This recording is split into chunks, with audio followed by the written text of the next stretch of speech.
अरे ये तो गोटा टोला करा सोमा टोला का के दीदिएगा सोमा टोला घासी टोला वाले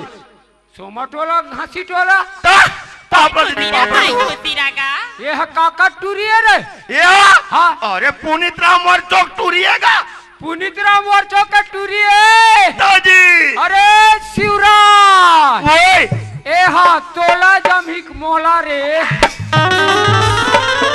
मोला मोला नहीं जमे भैया तोला नहीं जमे मोला बिल्कुल नहीं जमे यार ए मुही चला जमही रे देख ले रे भाई चल वो भाई चा चा